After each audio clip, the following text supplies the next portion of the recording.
Mama Roslinda Simiu Atwoli, na mimi nasema mimi ni mama ya Sifuna.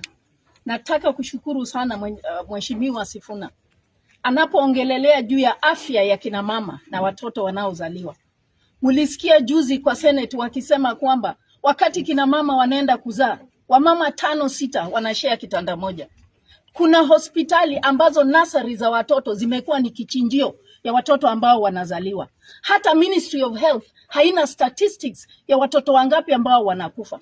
Kila saa sisi tunajua katika matanga, aidha msichana alikufa akienda kuzaa ama yule mtoto aliyezaliwa amekufa.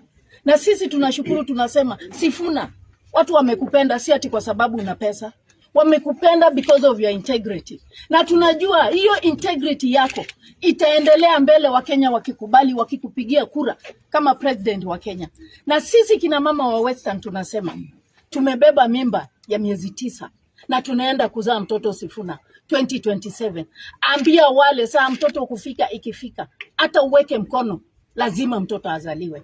Asanteni sana na Mungu awabariki.